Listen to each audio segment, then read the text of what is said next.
said was enthusiastic, science genius, president, speaker, internet superstar, Christos Reid. You can call him Psy, or Fail Not, but I prefer his formal title. So he's going to talk to you about Fail Tales. He said he described it as a film, so I guess he'll give a talk and clap at the right moments. So now would you clap?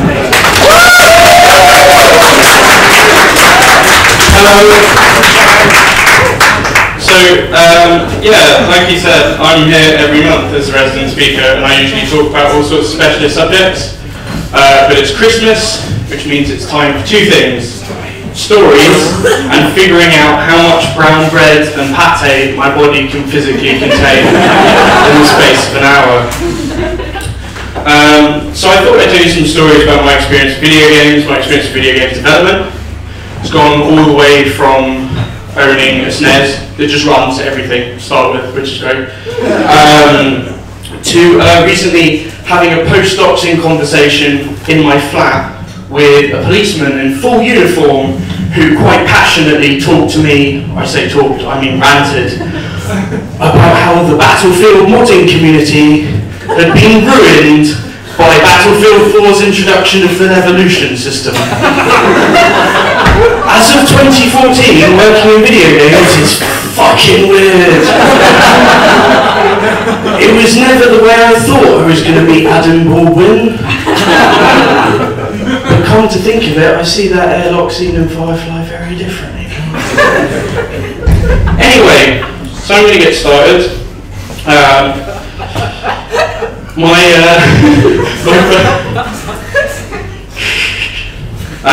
My first story I wanted to talk to you about is RPGs, or how to ruin the ending to one of the most important video games in history.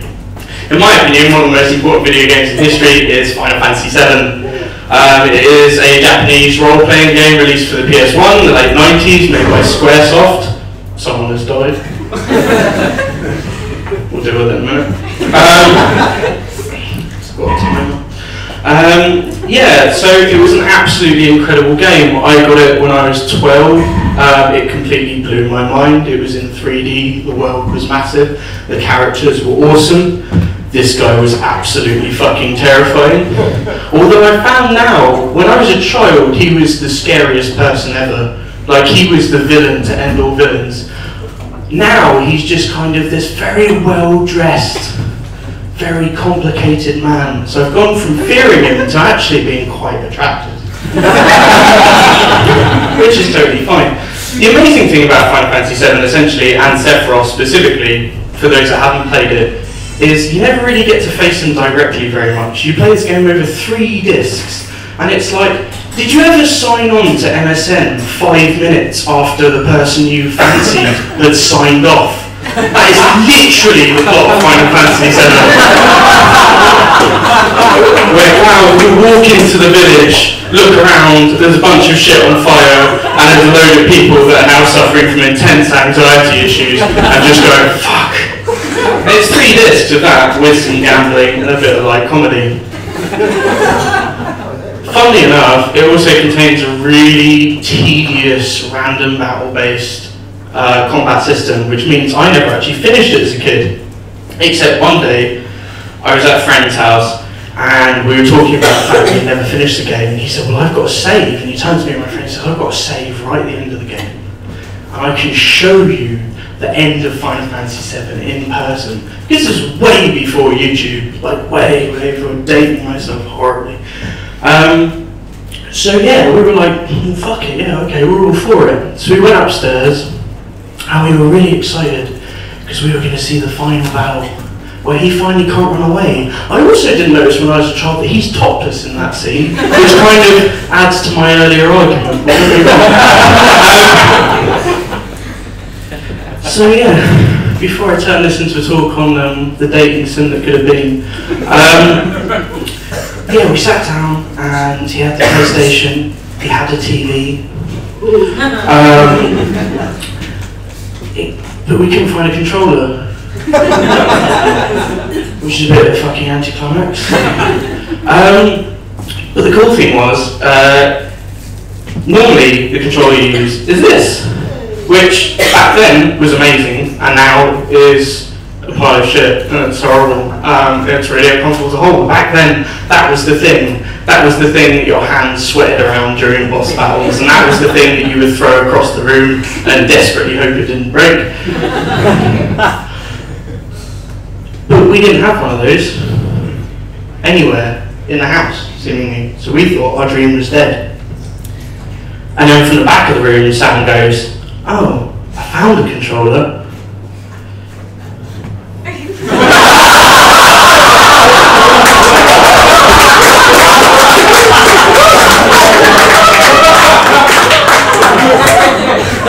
Now,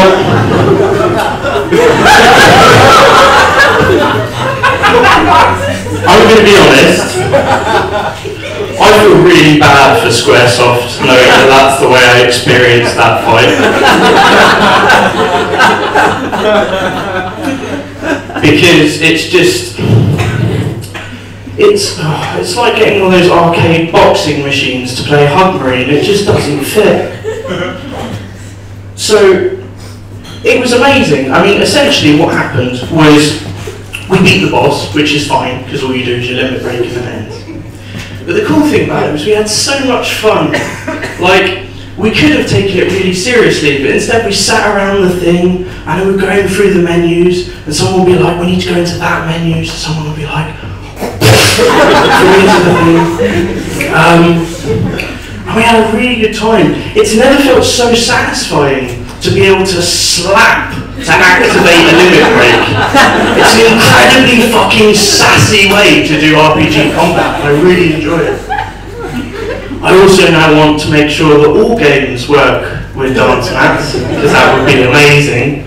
I once heard of somebody playing Sonic the Hedgehog with a PC racing game controller, which I think is amazing too. So, basically, it got me thinking. It is literally my favourite gaming anecdote in the world, because it is almost physically impossible not to laugh at it. But it taught me a lot of stuff. I mean, the main thing looking back is that it taught me that people don't always necessarily have the right stuff. They're not always going to have the ideal equipment. Sometimes it's going to be fucking shonky. There is the classic internet meme thing of being the last person to your mate's house, and then you get given the third-party controller, and it's not quite as good, but you don't say anything. You just hold it inside forever and ever and ever, and then LiveJournal comes out and life gets a bit simpler. Definitely not bitter. But most importantly, it taught me this.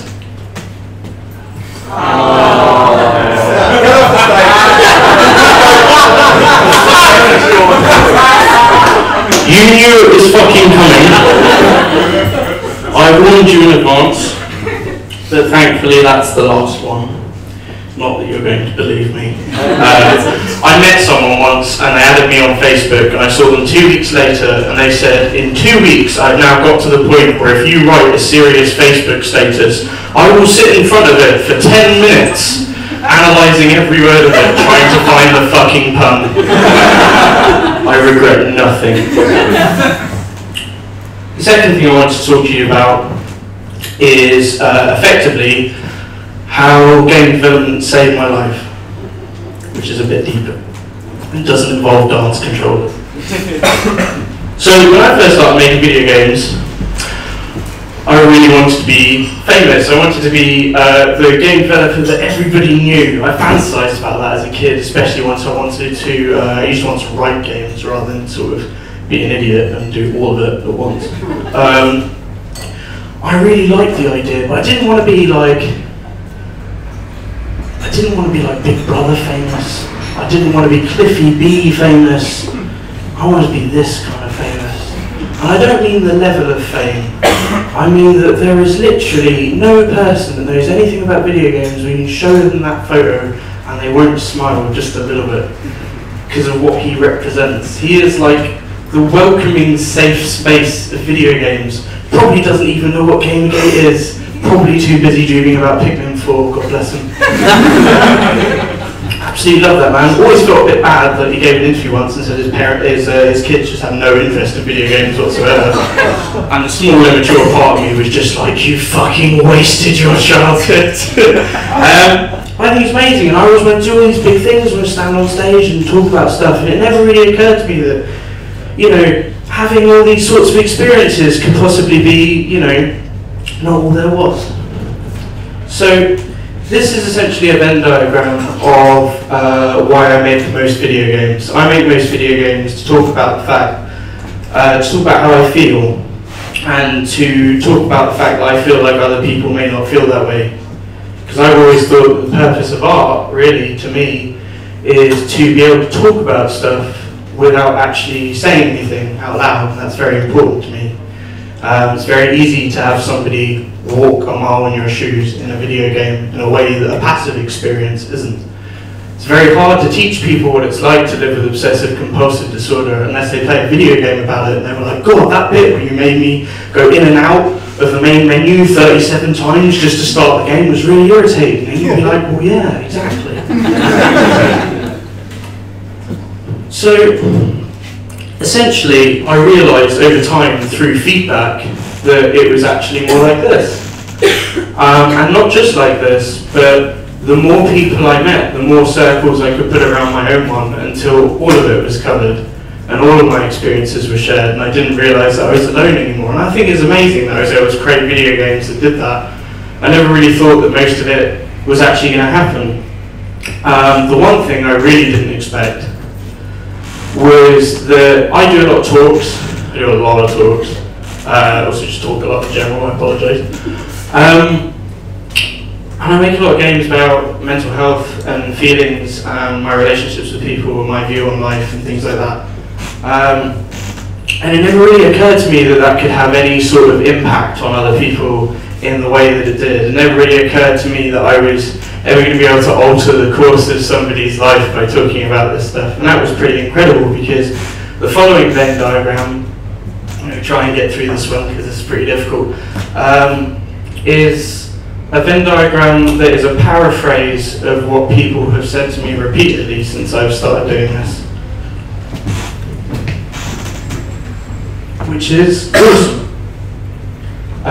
Because you can make all sorts of video games and you can do all sorts of stuff, and you know, you might make Gears of War and have this sort of effect on someone. Cliffy B based a lot of Gears of War's storyline on the fact that his relationship was going through a really shitty bad.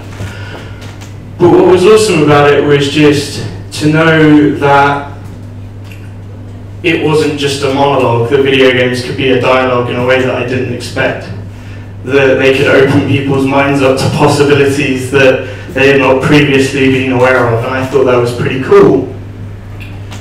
What I really didn't expect was that it gave me something to do. When I came out to my super religious mum about being bisexual, she kicked me out of the house and I didn't know how to deal with that. I couldn't process it, didn't really understand why that had happened. So I moved out, thanks to the games industry. And this is a sign of the good aspects of the games industry, that I announced that that had happened on Facebook, and immediately a fucking swarm of people in games took to Twitter to write me recommendations and find me somewhere to live, which is an awesome, awesome counterbalance to all of the shit that goes on at the moment, and it still happens, and that's great. And then not long after that, I was kind of sat in my house, and I'm like, oh, what do I do? You know what? I've got to process this at some point. So I made a game about it. I made a game that was an open letter to my mum about how she made me feel, you know, what I was going to do now, and how I was cutting off contact to protect myself, and how difficult all of that was. I don't know if she's played it, I've got no idea. However, I do have a dad, and I had the most awkward fucking dinner with that dude I have ever had in my life. Because normally I find parents tend to kind of, they're sort of aware of what you're doing by osmosis most of the time. But I sat there at the restaurant, I had a printout with me, and I had a printout about an article that Chris Priestman had written about that game. And it was the first bit of press coverage I'd ever had in my life where the end of it was actually just a games journalist throwing aside all the objectivity and just saying, I really hope life improves for him at some point. And that was incredible. So I had this printout with me and he was sat across the table and I was like, hey Dad, and he was like, yeah. I was like, you know I make games? And he was like, yeah. So I made the game. And he was like, all right. He's not fucking paying attention. Because the problem with the older generation is if you leave them for 5 minutes, they get the fucking phones out. Twitter goes on. I don't even know what the fuck he does on it. Now it's BBM. BBM is a current obsession for him. He seems to be like living backwards through mobile technology. I'm really looking forward to celebrating his wedding anniversary, primarily through walkie-talkies. But I slid this article over and I said I'd made a game and it's about Mum. And it was the first time since I've been playing video games that he paid any attention to me at all about what the work I was doing. And let me tell you, it's a bit intimidating to do stuff like that, to pitch that. I've pitched my game to journalists, I've pitched it to people like you, just, you know, people that play and love video games. I've never pitched it to someone that is both my dad and a massive fucking Glaswegian man. He is built like a brick shit house, and he's scary as balls. But we connected over that video game. And then we started talking about it more and more.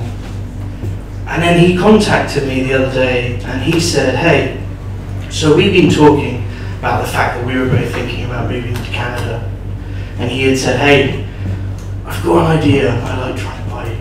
He said, if you come out to Canada with me, I will house you, I will take care of you, and I will do my absolute best to make sure that you can just sit and make video games about mental health for as long as you want. And that was awesome, because that was a conversation I never got to have before. But suddenly he realised that so many people were actually paying attention to this shit that it was probably worth him doing the same. The last one, to swing this up a bit, because I'd really like to avoid a mass suicide if at all possible.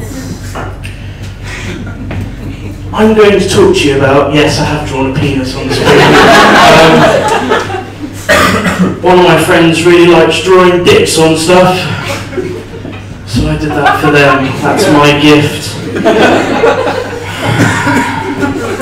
So, I wanted to talk about one of the reasons these fuckers behind the hashtag think I'm destroying video games. So we're going to talk about why I'm making the weirdest fucking thing I think I've ever designed.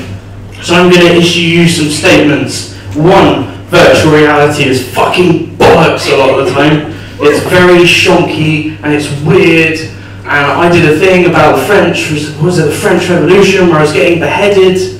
And I got beheaded and my legs went a bit. And then I found out later that the fuckers that demo it sometimes actually gently bring their hands down on the back of their neck. Unbelievable. Procedural generation is sometimes bollocks as well. Minecraft is beautiful the first time you do it. I'm about 4 years in now, I boot it up now and it's like desert, plain, grass, desert, plain. Fuck, creeper, there goes 4 hours. I also really sometimes don't like house parties. So I was thinking, what if I learned all of this shit and made a procedurally generated virtual reality house party? And I know there's one very valid fucking question on your minds. Primarily, additionally,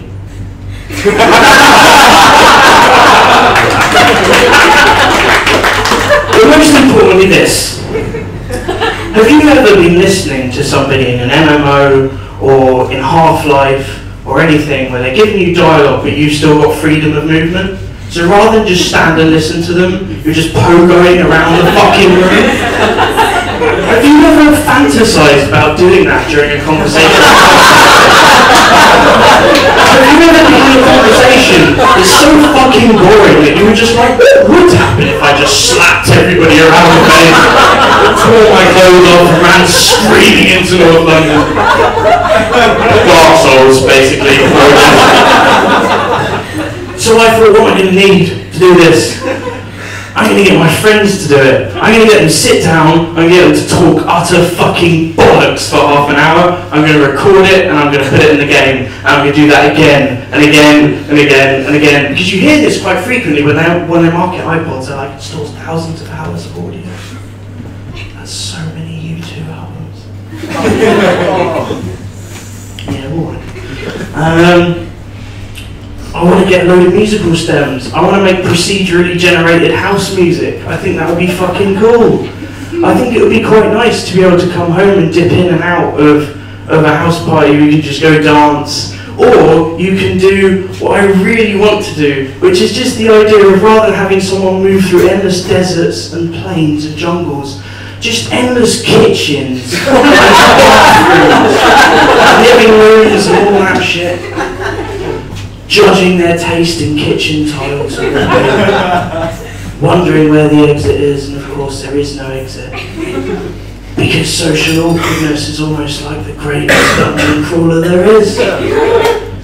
But why would I do this? Why would I do this?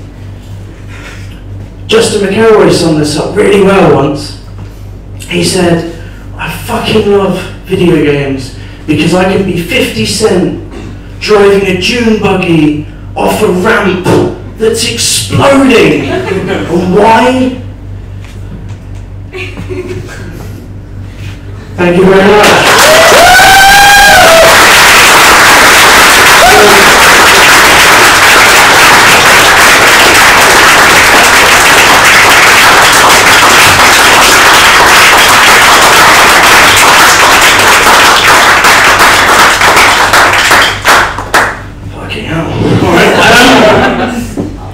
Pretty well, I should get sad more often. No, I'm just kidding. It's pretty much my USP at this point. Right, I was wondering if I have time for one or two questions. I was wondering if anyone wants to ask anything at all. Yes? Can we have a multiplayer version of the awkward house party game? You can. Amazing. I mean, there's no. I suppose it's doable in theory. I mean, for me, it was just kind of. I like the idea of just having that experience. You know, just being able to feel like I want to experience parts of that party, but just not all of it, and maybe not always the people bit. And it's kind of nice to be able to just take that off. I mean, like, VR is incredibly powerful. How many people have played a game for VR? It's in beta at the moment called Deep. It is a game about ocean exploration. It's the first VR game to make me cry. The controller goes around your diaphragm. It's an ocean exploration game that was made by Owen Harris to help him deal with anxiety, and it teaches you how to breathe through your diaphragm and calm you down. And I played that game an hour after I came off stage. I'd done this big fucking talk with Zoe Quinn about mental health and video games, and I was super fucking wired. My anxiety has never been so bad. I genuinely couldn't work out how to calm myself down. I put the headset on, I took it off. It's the first time I've ever given video game feedback by just crying at someone in a public place. And he cried and we hugged and it was just a massive fucking mess for 5 minutes. But if I was to do all of these experiences multiplayer, I'm not sure they'd be completely the same. But I mean, it's definitely something we're open to wondering about. Yes? Could you make it multiplayer, but just by having one person that you want to talk to in the party being in a permanently different room every day? So you're essentially just endlessly chasing them around? Yeah. There are 2 people that will ever go missing that you will search for. Well, first is the person you fancy. Now, that creates a problem when you're going to ask them to play that video game. Because you're kind of jumping the fucking gun a bit.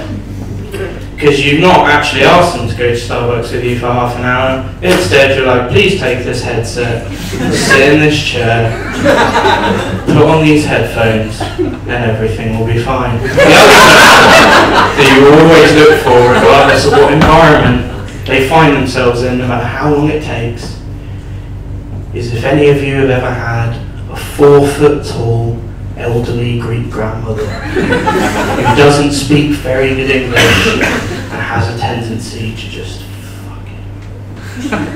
those are two people we'd search for, so I don't know, I guess so, I guess you could kind of follow them through, but that would be a bit stressful, I think, because then you've then got to weave through, like one of my least favourite things is having to weave through people at crowds, because I mean, obviously it doesn't pose much problem for me on average, because as you can tell, I'm an incredibly thin human being. When I turn sideways,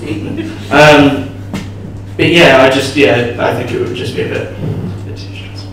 Yes. Thank you all for listening. Appreciate it. Merry Christmas.